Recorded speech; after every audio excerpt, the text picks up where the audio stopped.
Bismillahirrahmanirrahim. Assalamualaikum warahmatullahi wabarakatuh. Alhamdulillah, puji dan syukur kita panjatkan kehadiran Allah Subhanahu wa taala, yang mana Allah telah memberikan kita kesehatan dan umur panjang sehingga kita bisa berkumpul di tempat yang berbahagia ini. Selawat beserta salam kita sambung sajikan kepada Nabi besar Muhammad sallallahu alaihi wasallam yang telah membawa kita dari alam kebodohan ke alam yang berilmu pengetahuan seperti yang kita rasakan saat ini.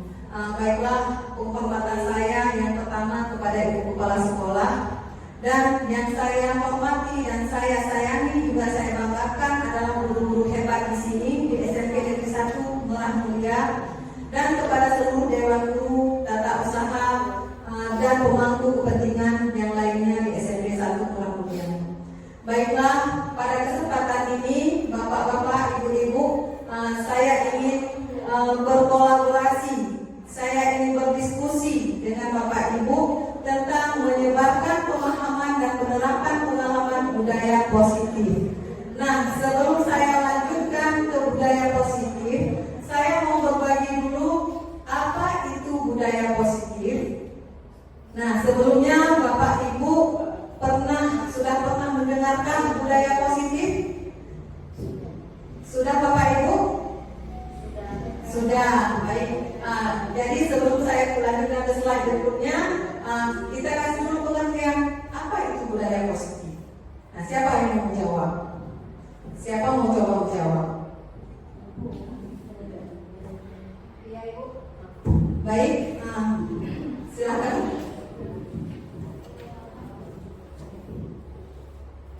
Assalamualaikum warahmatullahi wabarakatuh.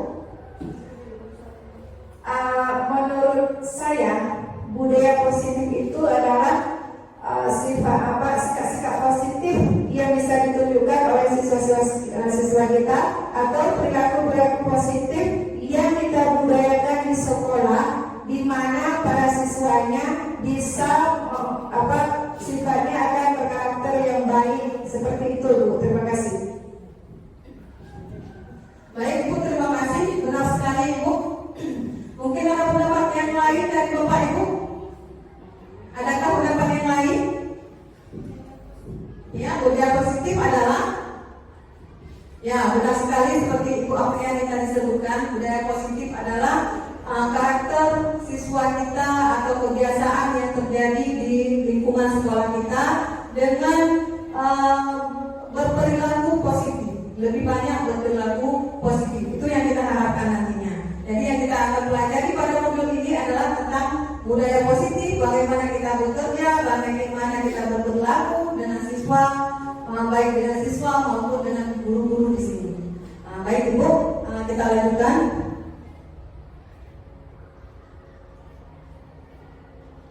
Nah, di sini kita lanjut ke konsep inti budaya positif. Yang akan kita pelajari di sini ada beberapa konsep inti budaya positif. Yang pertama tentang perubahan paradigma belajar, motivasi perilaku manusia, segitiga restitusi, disiplin positif, posisi kontrol guru, nilai-nilai kebajikan, keyakinan keras, dan kebutuhan dasar manusia. Nah, Bapak Ibu, di modul ini kita akan mempelajari perubahan paradigma belajar dan lain sebagainya. Bapak Ibu bisa lihat sendiri. Nah, kemudian sebelum kita lanjut ke materi kita, sebelumnya saya ingin bertukar pendapat atau berdiskusi sebentar dengan Bapak Ibu. Yang pertama, perubahan paradigma belajar. Kira-kira menurut Bapak Ibu, apa itu perubahan paradigma belajar? Perubahan paradigma belajar, apa yang artinya? Bagaimana Bapak Ibu? Ada yang bisa menjawabnya? Menciptakan pembelajaran yang seperti yang dituntut sekarang, yaitu pembelajaran berdiferensiasi. Iya, benar sekali. Jadi perubahan paradigma adalah menuntut pembelajaran yang berdiferensiasi. Nah, seperti yang dituntut sekarang ini. Nah, Ibu Bapak,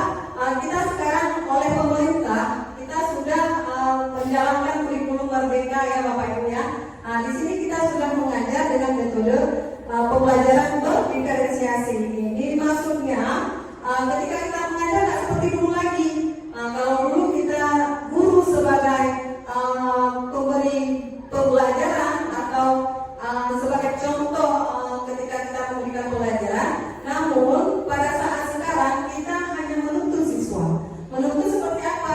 Yaitu dia tadi dengan belajar berdiferensiasi. Di sini siswanya mempunyai karakter yang berbeda, maka metode yang kita gunakan dalam pembelajaran juga harus berbeda sesuai dengan kebutuhan siswa tersebut. Paham Bapak Ibu? Paham ya? Untuk selanjutnya, motivasi perilaku manusia. Nah, nanti kita juga akan belajar tentang motivasi perilaku manusia. Selanjutnya, segitiga restitusi. Nah, di sini sangat penting sekali untuk pembelajaran Bapak Ibu. Di segitiga restitusi ini kita akan belajar tentang bagaimana menangani kasus-kasus yang terjadi di sekolah, bagaimana menangani kasus-kasus siswa yang biasanya setiap hari pasti ada kasus. Tidak ada sekolah yang tidak mempunyai kasus, apalagi sekolahnya seperti tempat kita ya Bapak Ibu ya. Kita sekolahnya di terpencil, di daerah terpencil, itu menyebabkan mungkin banyak kasusnya dibandingkan dengan sekolah yang lain. Salah satunya anak-anak kita yang tinggal di pegunungan misalnya, di daerah pegunungan sedikit, mereka kebiasaan bekerja sampingan.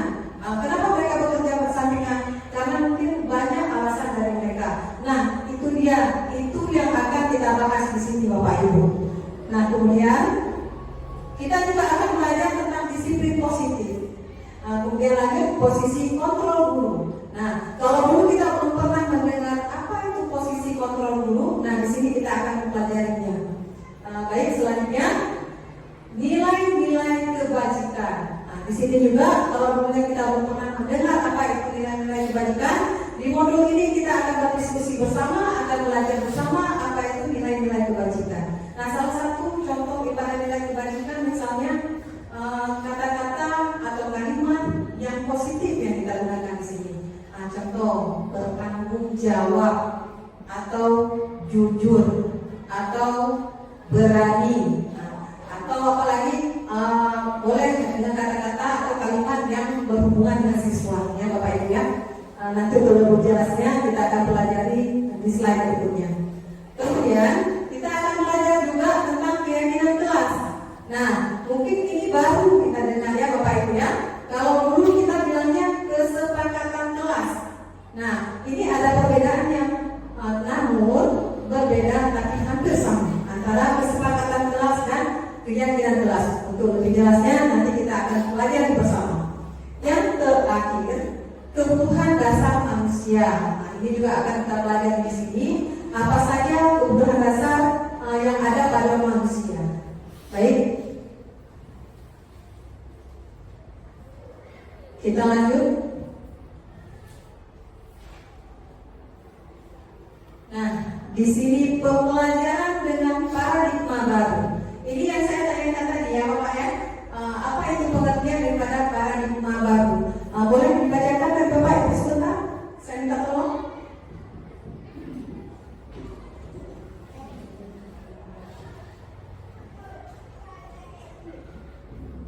Pembelajaran dengan paradigma baru. Pembelajaran dengan paradigma baru menerapkan pembelajaran yang dirancang berdasarkan prinsip pembelajaran berdiferensial, sehingga para peserta didik belajar sesuai kebutuhannya berdasarkan tahap perkembangan sesuai teori psikologi modern untuk mewujudkan profil pelajar Pancasila. Terima kasih saya ucapkan kepada Ibu Rani. Saya ucapkan sekali lagi, pembelajaran dengan paradigma baru yaitu pembelajaran yang menemukan yang dirancang berdasarkan prinsip pembelajaran berdiferensial. Nah, ini yang kita sebutkan tadi, berdiferensial itu adalah berdiferensiasi, artinya kita melihat karakter siswa kita yang berbeda, maka kita menggunakan metode yang sesuai dengan kebutuhan siswa kita. Nah, selanjutnya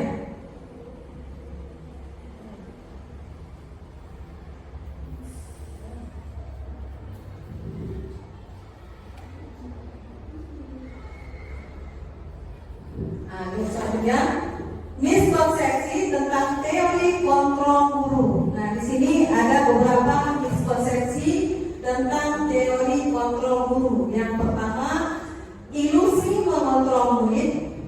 Yang kedua, ilusi bahwa semua perbuatan itu positif dan bermanfaat. Yang ketiga, ilusi bahwa kritik dan membuat rasa bersalah mampu menguatkan karakter. Dan yang terakhir, ilusi bahwa orang dewasa berhak memaksa. Nah, ini adalah suatu miskonsepsi. Miskonsepsi artinya apa ya Bapak Ibu ya? Apa artinya miskonsepsi? Siapa yang mau menjawab?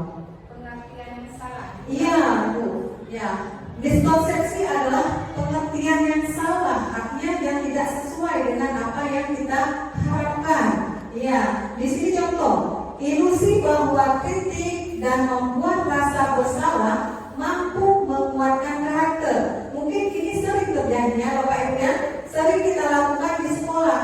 Ketika kita sebagai guru membuat rasa bersalah itu mungkin pada siswa itu sudah membuat kita bangga. Artinya kita sudah berhasil membuat karakter anak tersebut lebih baik ya Bapak Ibu ya. Banyak yang terjadi di sekolah seperti itu. Nah, begitu juga dengan ilusi bahwa orang dewasa berhak memaksa. Ini kejadiannya banyak, tidak hanya di sekolah, namun di rumah tangga kita sendiri pun mungkin seperti itu. Nah, contohnya di sini, kita punya anak yang SD, yang TK, yang SMP, yang SMA misalnya. Nah, kita sebagai orang tua merasa diri kita ini berhak mengatur anak-anak kita, berhak membimbing mereka, berhak memaksa mereka supaya mereka menjadi lebih baik. Itu dalam pikiran kita sendiri. Namun, ketika kita melihat si anak tersebut kebutuhan yang dia inginkan tidak sesuai dengan apa yang kita pikirkan Bapak Ibu. Jadi ketika kita berpikir, nih kalau saya nih maksa anak ini harus belajar, maka dia akan berhasil nanti. Nah, ini adalah miskonsepsi Bapak Ibu. Nah, jadi apa yang harus kita lakukan? Tanyakan kepada anak, kita bimbing dia, kita arahkan dia, kita berdiskusi dengan dia, apa kebutuhannya dan lain sebagainya. Nah, sampai di sini Bapak Ibu mengerti? Bisa dipahami? Ada pertanyaan? Ada pertanyaan Bapak Ibu? Kalau tidak ada pertanyaan, saya anggap mengerti ya Bapak Ibu ya. Baik, saya lanjutkan.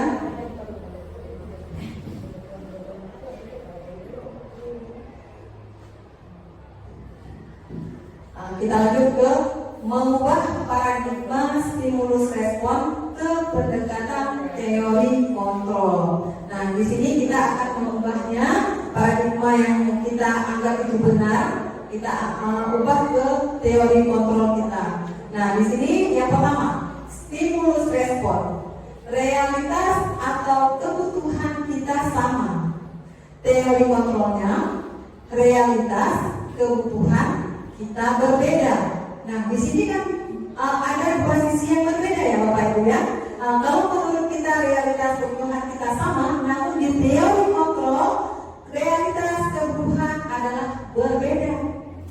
Nah, begitu Bapak Ibu. Nah, yang kedua, semua orang melihat hal yang sama.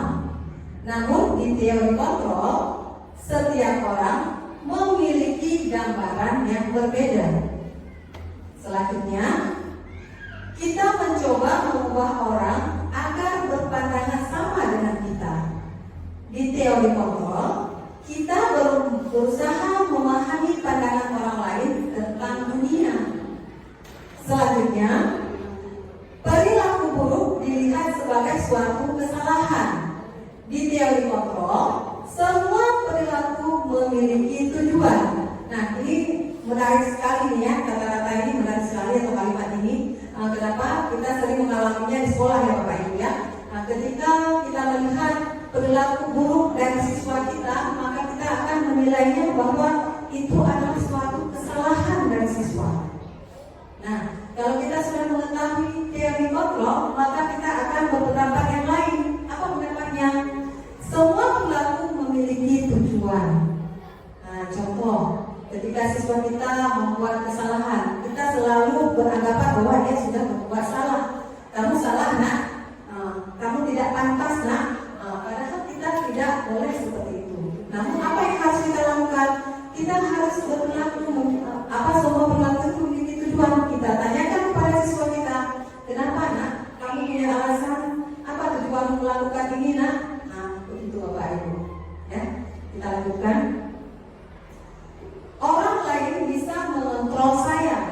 adalah stimulus respon. Sedangkan di teori kontrol, hanya Anda yang bisa mengontrol diri Anda. Nah, ini juga ketika kita merasa kita bisa mengontrol orang lain, kita bisa merubah orang lain, itu pendapat kita. Namun yang sebenarnya hanya kita sendirilah yang bisa mengontrol diri kita. Ya, Bapak Ibu bisa paham di sini? Bisa ya? Kita contohkan satu kasus saja. Misalnya satu orang perokok, mungkin dia tidak akan berhenti merokok kalau orang lain yang mengontrol dia. Benar Bapak Ibu? Suami-suami ibu di rumah ya, ada yang merokok ya, datang ibu, Pak berhentilah Pak merokok. Merokok itu merusak kesehatan, tidak bagus untuk kesehatan Bapak.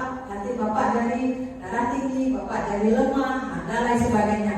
Namun si pelaku ini dia tidak sadar bahwa apa yang dia lakukan ini adalah membawa ketidaknyamanan bagi dia atau merusak kesehatannya. Kenapa? Karena yang mengontrol dia adalah orang lain. Ya. Jadi bagaimana seseorang itu bisa berubah? Dirinya lah yang bisa mengontrol dirinya sendiri. Nah, ketika kita ingin berbuat baik, melakukan hal yang baik, maka kontrollah diri kita sendiri. Orang lain tidak bisa mengontrol kita. Paham ya Bapak Ibu ya? Ya. Selanjutnya, saya bisa mengontrol orang lain, Anda tidak bisa mengontrol orang lain. Nah, begitu juga itu hampir sama ya Bapak Ibu. Yang terakhir, pemaksaan ada pada saat bujukan gagal. Kalau teori kontrolnya, kolaborasi dan konsensus menciptakan pilihan-pilihan baru. Nah, di sini bisa kita artikan bahwa di stimulus responnya memaksa ada pada saat bujukannya gagal. Ini juga kita sering terjadi di sekolah ya, atau di rumah tangga. Di rumah tangga yang sering kita lakukan, di sekolah juga ada beberapa kasus mahasiswa juga demikian. Bisa kita contohkan lagi. Apa contohnya? Nah, ketika anak-anak kita di sekolah, kita sudah bujuk dia, kita sudah rayu dia, kita memposisi kontrol kita sebagai teman dengan dia, ataupun kita memposisikan kita sebagai pemantau dia. Namun ketika dia berperilaku, maka dia tidak akan berubah juga. Dia tidak akan berubah. Jadi bagaimana dengan teori kontrolnya? Kolaborasi. Nah, yang kita lakukan di sini adalah kolaborasi. Apa itu kolaborasi? Coba Bapak Ibu, saya mau dengar kolaborasi itu apa ya? Iya, coba. Perpaduan, baik. Bagus sekali ya Ibu, jawabannya perpaduan. Atau ada bahasa yang lain? Kolaborasi adalah Kolaborasi itu sama juga dengan bekerja sama. Iya, bagus sekali. Bagus sekali lah Bapak Ibu jawabannya. Kolaborasi. Oh, ada tambahan lagi? Saya kolaborasi adalah peperangan antara sejawat. Terima kasih Bapak. Bagus sekali jawabannya. Kolaborasi bisa kita simpulkan dari pendapat kita barusan. Itulah kolaborasi. Tanpa saya menyimpulkan, kita sudah berkolaborasi. Artinya apa? Kita berdiskusi, memintakan pendapat dari teman yang satu dengan teman yang lain, dan kita diskusikan untuk mendapatkan satu tujuan. Nah, itu Bapak Ibu. Sudah paham sampai di sini Bapak Ibu? Sudah ya? Alhamdulillah. Kita lanjutkan ke slide berikutnya.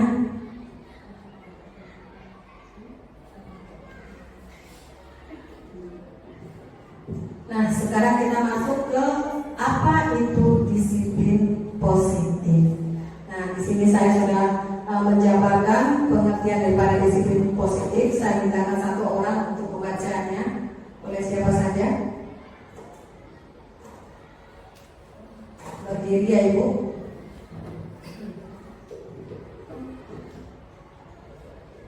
Apa itu disiplin positif? Disiplin positif adalah pendekatan pengasuhan dan pendidikan yang berfokus pada pengembangan hubungan yang sehat dan saling menghormati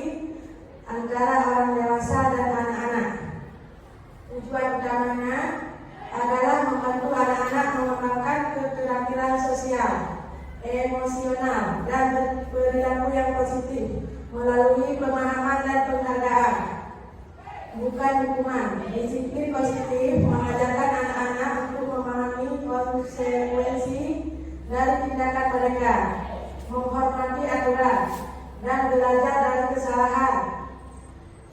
Metode ini mencakup pemberian pujian dan dorongan ketika anak-anak berperilaku baik, serta menggunakan konsekuensi logis dan alami untuk mengajar pelajaran penting.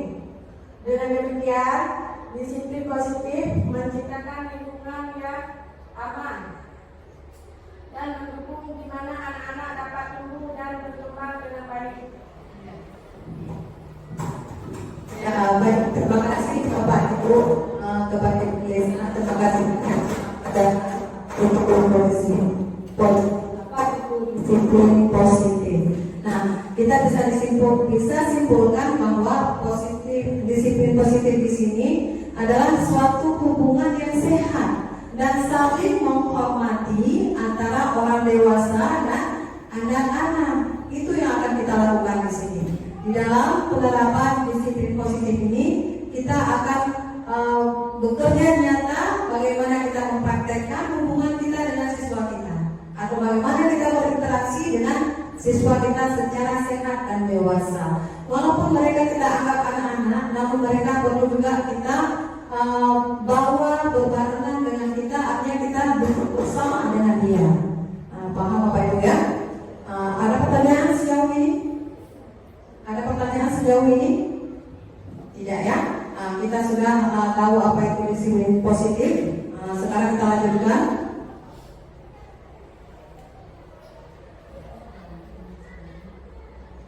Nah, setelah kita mengetahui tentang disiplin positif, apa yang akan kita kerjakan di dalam disiplin positif?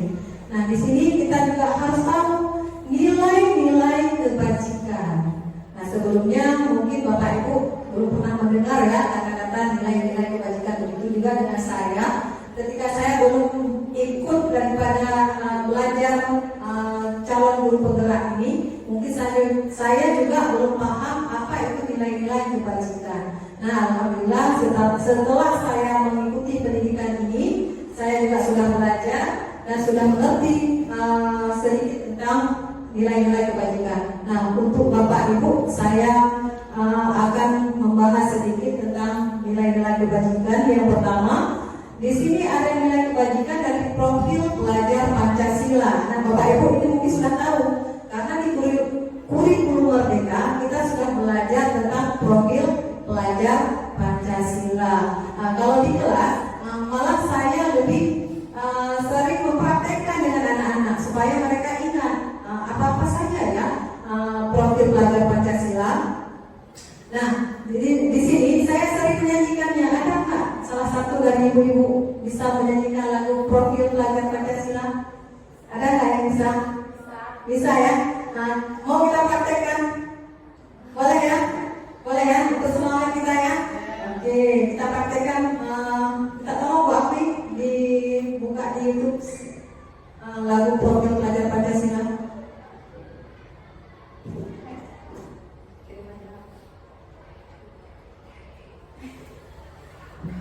Ya, sambil menunggu lagunya ya, saya jelaskan sedikit. Di profil pelajar Pancasila ada beriman dan bertakwa pada Tuhan Yang Maha Esa serta berakhlak mulia. Yang kedua, berkebinekaan global. Dan selanjutnya ada nilai gotong royong. Dan selanjutnya ada nilai mandiri. Terus ada nilai kreatif, dan terakhir adalah nilai bernalar kritis. Ya, sudah dapat Ibu? Lagi ya? Lagi proses ya. Selanjutnya kita menuju ke sikap murid. Sikap murid di sini ada beberapa sikap murid yang termasuk ke nilai-nilai kebajikan. Nah, apa saja itu? Yang pertama, ada toleransi, ada rasa hormat, ada integritas dan mandiri, menghargai, antusias, empati, keinginan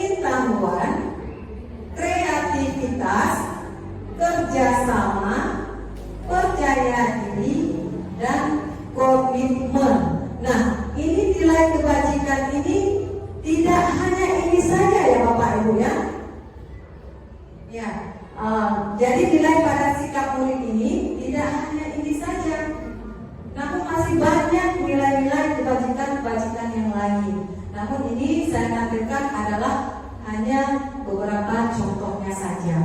Ya Bapak Ibu. Selanjutnya, sebentar ya.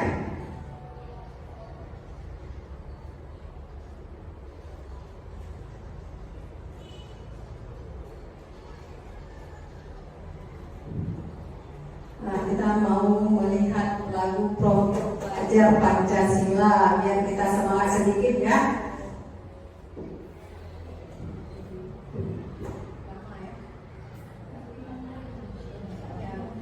Di luar konsep ya.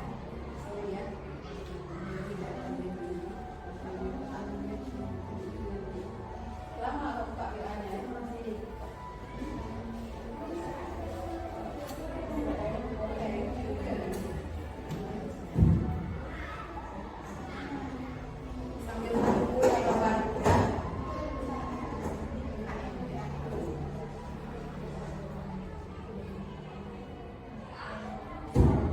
Ya Bapak Ibu, sambil kita menunggu lagu Profil Pelajar Pancasila, ini sudah ada lagunya. Di skip aja Bu. Nggak ada suaranya. Sebentar.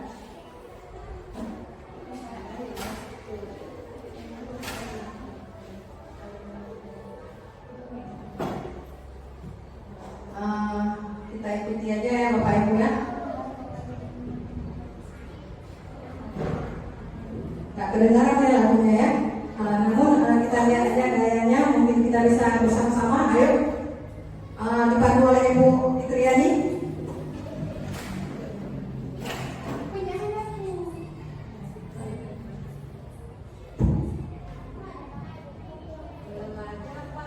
Belajar Pancasila, beriman dan bertakwa pada Tuhan yang esa dan berakhlak mulia, keberpihakan, gotong royong mandiri, kreatif dan bernalar kritis. Kita ulang lagi ya Ibu ya. Bapak Ibu.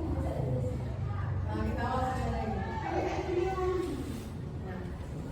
Semuanya ikut ya.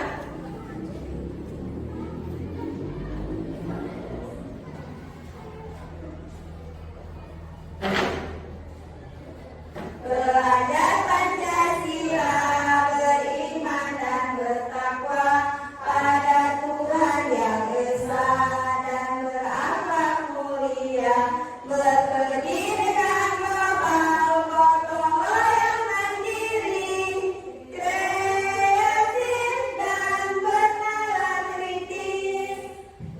Iya, tepuk tangan untuk kita semua. Oke, terima kasih ya Bapak Ibu ya sudah menyelenggarakan acara kita hari ini.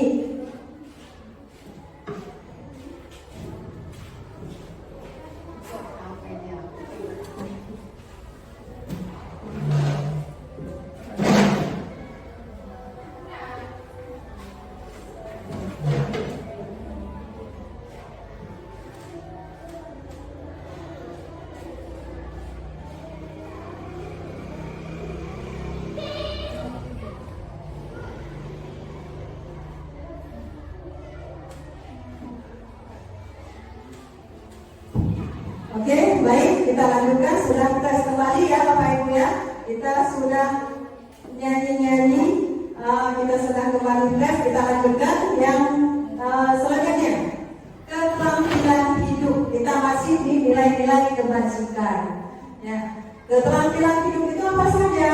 Nah, yang pertama dapat dipercaya, lurus hati, pendengar yang aktif, dan tidak merendahkan orang lain. Nah, ini adalah termasuk kepada keterampilan hidup. Ketiga bentuk nilai-nilai kebajikan ini kira-kira yang sudah tertanam pada diri kita yang mana saja Bapak Ibu? Coba dilihat kembali.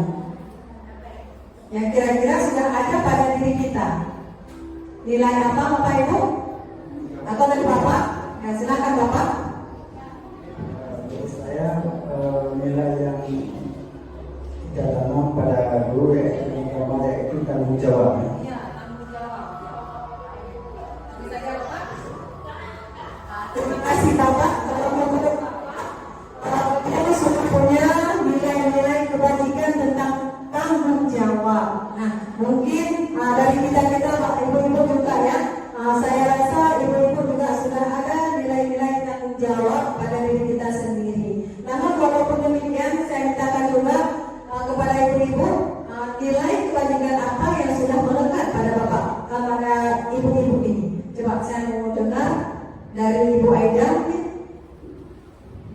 Dari saya yang tertanam di nilai kebajikan itu ialah rasa hormat kita sesama guru, sesama murid, bagaimana kita berperilaku hormat kita bersama murid, dan begitu juga rasa hormat kita sama kawan ataupun sebagai guru. Ya, terima kasih Bu Aida, bagus sekali jawabannya. Rasa hormat, tanggung jawab, itu sudah ada pada diri kita sebagai seorang guru. Seperti dicontohkan oleh Bu Aida tadi, rasa hormat tidak hanya sesama kita dewan guru, namun juga dengan siswa juga kita harus punya rasa hormat. Nah, ketika kita berhadapan dengan siswa, apabila rasa hormat itu tidak kita miliki, maka kita akan bersikap semena-mena dengan siswa tersebut, menganggap dia bukanlah manusia mungkin. Ya Bapak Ibu ya. Namun ketika rasa hormat itu sudah ada dalam hati kita, maka kita akan menganggap dia, memperlakukan dia sebagaimana seorang manusia seutuhnya. Ya, begitu ya Bapak Ibu. Kita lanjut ke slide berikutnya. Oh ya, silakan. Yang ingin bertanya silakan. Baiklah, saya ingin bertanya dalam nilai-nilai kebajikan di dalam poin keterampilan hidup, bagaimana yang dimaksud dengan lurus hati? Bisa jelaskan? Baik, terima kasih. Kita berdiskusi ya Bapak Ibu ya. Nah, ada pertanyaan dari teman kita, apa itu lurus hati? Namun saya tidak akan menjawab langsung. Saya mintakan kepada ibu-ibu juga, kita berkolaborasi di sini. Kita berdiskusi bersama, memecahkan masalah bersama. Nah, kepada ibu, siapa yang bersedia menjawab apa itu lurus hati? Hati artinya jujur, baik. Dengan ibu, Lurus hati artinya jujur, baik itu jujur dari luar ataupun dari dalam. bagus sekali jawaban dari Ibu Fitriani ya. Kedengaran sama Ibu Rahmi? Lurus hati artinya jujur ya. Lurus hati artinya jujur.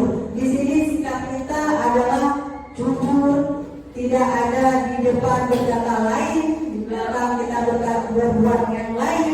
Maka jujurlah dengan hati kita. Apa yang akan kita kerjakan, awali dengan kejujuran. Nah, bisa dipahami Bu Rahmi ya? Bisa diterima jawabannya? Oke, alhamdulillah ya. Selanjutnya,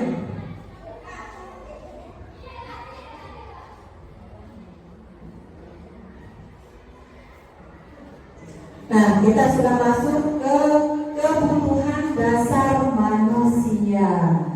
Seperti tadi, saya juga minta tolong kepada teman-teman kita untuk bisa membacakan tentang kebutuhan atau pengertian daripada kebutuhan dasar manusia. Kepada Ibu Nana ya.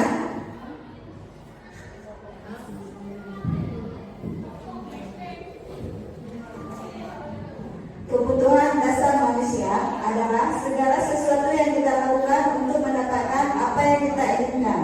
Seluruh tindakan yang kita lakukan memiliki tujuan tertentu, dan semua usaha terbaik yang kita lakukan adalah rangka agar kebutuhan dasar kita terpenuhi dengan baik. Ya, terima kasih Ibu Aida. Saya ulangi kembali, saya perjelas lagi. Kebutuhan dasar manusia adalah segala sesuatu yang kita lakukan untuk mendapatkan apa yang kita inginkan. Nah, di sini kebutuhan apa yang kita inginkan, kebutuhan dasar apa. Nah, di sini kan kita belum pelajari ya Bapak Ibu ya, kita belum tahu apa kebutuhan dasar yang ada pada manusia itu sendiri. Nah, kemudian seluruh tindakan yang kita lakukan memiliki tujuan tertentu, dan semua usaha terbaik yang kita lakukan adalah dalam rangka agar kebutuhan dasar kita terpenuhi dengan baik. Nah, di sini kita akan lebih lanjut ke halaman berikutnya. Kita akan melihat apa-apa saja kebutuhan dasar manusia. Dan selanjutnya,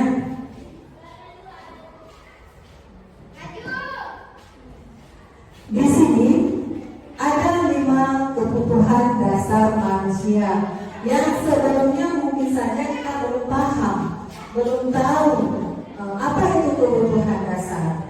Nah, apa itu kebutuhan dasar? Sudah kita jelaskan tadi, apa yang diinginkan oleh manusia yang harus kita penuhi. Nah, di sini penjelasan tentang kebutuhan dasar manusia yang pertama adalah kebutuhan untuk bertahan hidup. Yang kedua, cinta dan kasih sayang. Yang ketiga, kebebasan. Yang keempat, kesenangan dan kekuasaan. Nah, sebelum saya menjelaskan satu persatu tentang 5 kebutuhan dasar, ada bayangan tidak tentang kebutuhan untuk bertahan hidup? Nah, kira-kira apa kebutuhan kita untuk bertahan hidup? Ya, coba diulangi. Kebutuhan untuk bertahan hidup yaitu sandang dan pangan. Ya, bagus sekali jawabannya. Ada yang lain dari Ibu Rami? Sandang dan pangan itu kebutuhan hidup Ibu Rami. Kalau kebutuhan hidup ibu yang lain apa saja ya? Kebutuhannya misalnya yaitu makan, minum, pakaian, dan tempat tinggal. Ya, bagus sekali Ibu. Nah, jadi kita simpulkan antara jawaban Ibu Rami dengan Ibu Fitriani, kita apa? Kebutuhan untuk bertahan hidup bisa terdiri dari makanan, pangan, sandang, dan papan. Kita bersihkan aja ya. Nah, ini sudah termasuk dari kebutuhan bertahan hidup. Yang kedua, cinta dan kasih sayang. Nah, kebutuhan yang kedua ini mungkin sangat kita perlukan, cinta dan kasih sayang. Ketika cinta tidak ada pada diri kita, ketika sayang pun tidak ada pada diri kita, maka tidak ada bedanya antara kita dan hewan, mungkin Bapak Ibu ya. Nah, kita manusia punya cinta, punya kasih sayang. Hewan juga begitu Bapak Ibu. Cuma perbedaannya adalah kita manusia mungkin lebih ke cintanya. Kalau binatang mungkin lebih ke kasih sayangnya yang kita lihat ya Bapak Ibu ya. Di sini kira-kira apa ya contohnya dan kasih sayang? Apa ya contohnya cinta dan kasih sayang Bapak Ibu? Dari Bapak mungkin? Silakan Bapak. Kalau misalnya contoh yang paling dekat, misalnya seorang ayah berarti sayang kepada anaknya. Begitu juga guru juga menyayangi pada siswa-siswanya. Iya Bapak, betul sekali Bapak. Cinta dan kasih sayang. Kalau kita lebih melihat kepada siswa-siswa kita ya Bapak Ibu ya. Karena ini yang kita pelajari di modul ini adalah pendekatan kita, cara kita, perilaku kita dengan siswa kita. Nah, di sini juga cinta dan kasih sayang juga hubungannya dengan siswa kita contohnya. Nah, ketika rasa cinta, rasa sayang kita tumbuhkan kepada siswa kita, mungkin saja nanti siswa itu akan menjadi anak-anak yang lebih baik karena mendapatkan cinta dan kasih sayang dari kita di sekolah. Nah, selanjutnya kebebasan. Manusia juga memerlukan kebebasan. Nah, nanti kita perjelas lagi di slide berikutnya. Yang keempat, kesenangan. Begitu juga dengan kesenangan. Ketika orang tidak merasa bahagia, ketika orang merasa tidak senang, maka apapun yang mereka lakukan, maka berjalan sesuai dengan yang diinginkan. Benar Bapak Ibu? Benar Bapak Ibu? Benar. Selanjutnya, yang kelima, kekuasaan. Nah, ini mungkin tidak semua orang ya membutuhkan kekuasaan ya. Ada beberapa dari kita perlu kekuasaan. Kekuasaan itu apa? Power, kekuatan. Kekuatan ketika kita ingin menunjukkan bahwa kita bisa atau kita mampu. Begitu. Nah, selanjutnya untuk lebih jelas kita lanjut ke slide berikutnya. Nah, di sini sudah saya jabarkan apa-apa saja atau pengertian daripada kebutuhan bertahan hidup atau kebutuhan dasar manusia. Yang pertama di sini sudah saya jabarkan tentang kebutuhan bertahan hidup. Silakan Ibu Subaida untuk membaca. Baik, Assalamualaikum warahmatullahi wabarakatuh. Kebutuhan bertahan hidup. Kebutuhan bertahan hidup atau survival adalah kebutuhan yang bersifat fisiologis untuk bertahan hidup, misalnya kesehatan, rumah, dan makanan. Kebutuhan biologis sebagai bagian dari proses reproduksi termasuk kebutuhan untuk tetap bertahan hidup. Komponen psikologis pada kebutuhan ini meliputi kebutuhan akan perasaan aman. Terima kasih. Assalamualaikum warahmatullahi wabarakatuh. Waalaikumsalam warahmatullahi wabarakatuh. Terima kasih Ibu Subaida sudah membacakan slide-nya. Nah, saya perjelaskan sedikit lagi. Kebutuhan bertahan hidup adalah kebutuhan yang bersifat fisiologis untuk bertahan hidup. Misalnya, tadi sudah disebutkan oleh Ibu Rahmi, kesehatan, rumah, dan makanan itu adalah salah satu daripada kebutuhan kita untuk bertahan hidup. Begitu juga dengan kebutuhan biologis, sebagian dari proses reproduksi, termasuk kebutuhan untuk tetap bertahan hidup. Komponen psikologis pada kebutuhan ini meliputi kebutuhan akan perasaan aman. Nah, di sini yang ketika kita memiliki rasa aman, merasa nyaman, maka kebutuhan bertahan hidup kita sudah terpenuhi. Selanjutnya,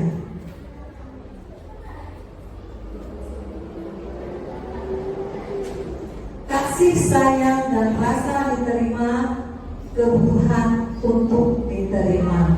Siapa yang bersedia untuk membacakan?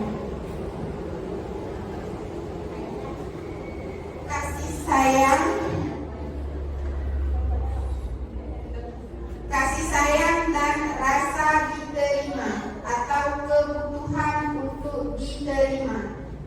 Kebutuhan ini dan 3 kebutuhan berikutnya adalah kebutuhan psikologis.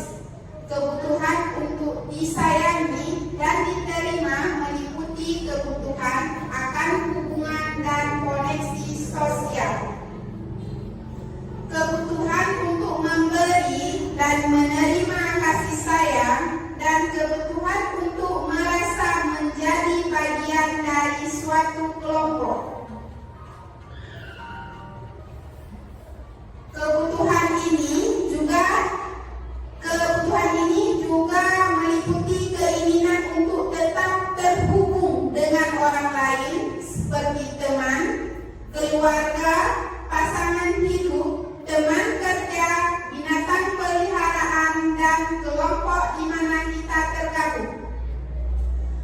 Anak-anak yang memiliki kebutuhan dasar kasih sayang dan rasa diterima yang tinggi biasanya ingin disukai dan diterima oleh lingkungannya. Mereka juga akrab dengan orang tuanya. Biasanya mereka belajar karena suka pada gurunya. Bagi mereka, teman sebaya sangatlah penting. Mereka juga biasanya suka bekerja dalam kelompok. Sekian, terima kasih. Ya, bagus sekali ya. Jadi tentang kasih sayang dan rasa diterima.